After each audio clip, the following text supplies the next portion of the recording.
Hey everybody, Eric Moss here from ericjmoss.com and ericmossfitness.com. Earlier in the week, the question was posed to me about circuit training and using it to develop multiple attributes of fitness and how to combine everything successfully into a program. And a lot of different programs are making the promise of that these days, but I think a lot of them tend to miss the mark on that sort of thing. You see, when you try to develop everything at once, very often you end up taking away from some of the things you're trying to develop. For example, you try to develop strength and conditioning all at once. A lot of conditioning can kind of take away from strength, but strength doesn't necessarily take away from conditioning. Strength can take away from flexibility if flexibility isn't really accounted for, but that's only really at the extreme levels. But so if you were to combine everything, how would you go about doing it? Well, the way I see it is you got to kind of specialize and generalize at the same time, if that makes any sense. You know, every exercise has multiple components to it. You know, Master RKC Brett Jones says anything above, I think it's 2-3 reps is considered cardio to him, and the reason you'll do that is if you've got a heavy weight and you press it 3 times, you could feel your heart rate accelerating. Now, anybody that's tried to do the snatch test with the kettlebell also knows that it's like lung-searing cardio, but at the same time you can develop strength because there are components of strength to it. But in the RKC system, strength takes the priority, and that's one of the reasons I kind of favor it, is because basically everything else is a certain amount of strength, and it takes different levels of strength, maybe strength endurance. You know, doing Viking Warrior conditioning, you end up doing around 640 reps of snatches in a workout. But how are you going to do 640 reps of snatches if you don't have the strength to do 5 snatches? Or even 1 for that matter. But I digress on that. You see, trying to do everything makes you great at nothing. You know, you become a jack of all trades, which some people want to do that. But I say, why not be great at everything?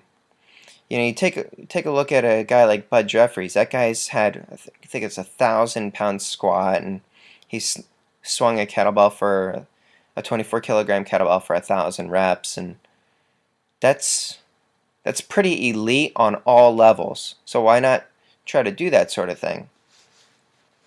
The trick is to develop all of them at once without taking away from any of them. And in fact, you can actually augment them. So the way that I recommend doing it, and this is the way I do it, is you have different segments where you focus on different things, but each of those segments has some kind of component of something else. You know, for example, earlier today it was actually a back-off session of Viking Warrior conditioning, which is this book, and it's been shown to bring one user's heart rate from 64 beats per minute to 48 beats per minute within 8 sessions, which is so effective it's scary. But before I did that, I worked on hanging leg raises and pistol squats it wasn't really a max single. I was going around 70 to 80% of my max, which was 70 pounds, which is 32 kilograms, and my max ever pistol squat was 106 pounds, but I've only ever done that once. So I did that prior to the Viking Warrior conditioning, and that was also involving foam rolling and working on my trigger points and joint mobility and that sort of thing. So after that, I moved into the next room and I proceeded to do Viking Warrior conditioning, which is a concentrated effort on conditioning, but it also has components of strength. So you can kind of see how they kind of interplay without really taking away from each other. Just don't give too much attention to one thing. You know, I forget who it was, but they have got a saying about the minimal effective dose. There's like minimal and there's maximal. If you can do minimal, you're not going to take away from the other things, but you're still going to be able to develop it. And I recommend doing a few, just a few exercises that have a high carryover to other things for all-purpose strength and fitness. But you do a few, you get really good at a few exercises. You know, if you only pistol squat once a month, you're probably not going to end up with a 106-pound pistol squat anytime soon.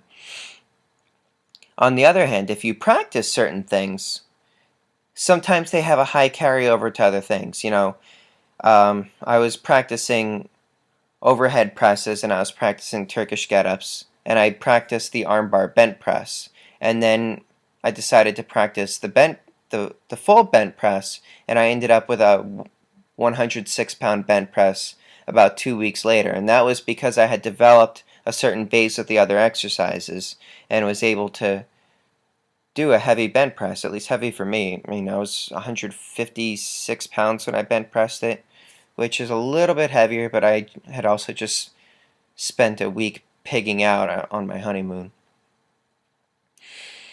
So basically, you get good at just a few exercises that have a high carryover to other things, and if you're worried about losing the other attributes, don't switch around the entire program completely. Don't try to confuse your muscles, because that's just bullshit. But what you would do is you would include some kind of warm-up that includes those other movements, but at a low enough level where it won't take away from the movements you're trying to concentrate on, but also that's somewhat high enough to be able to maintain what you've developed. And you can have all of it. Now, and then you just basically concentrate where you want to excel. You know, the way I recommend people train athletes, and whenever an athlete comes to me, I try to take a look at the demands of the sport that they're in, and I take a look at the weakness of the athlete, and then I fill in the weakness according to the demands of the sport. And that's how you can develop the total fitness package. Now, I'll admit I don't get a lot of athletes. I typically get people whose main athletic activity is just living life and they want to look good at it. And they also want to be in good shape, which the total fitness package is what they consider good shape. So then, like I said, you just segment the training session to have different components where you concentrate on the components but also have a low level of the other component at it. You know, that's why I recommend doing snatches with a kettlebell as opposed to going for a run. And that's why I'm not doing much more than kettlebell training for the Tough Mudder. I actually didn't really change my program at all, except for adding a little bit of running, because running itself is something that your body can get out of shape on because of the SAID principle. Anyways, I go into more details about this on my blog, and if you're interested in this sort of thing, I recommend you read it. I've included the link at the bottom. This is Eric Moss from ericjmoss.com and ericmossfitness.com. Over and out.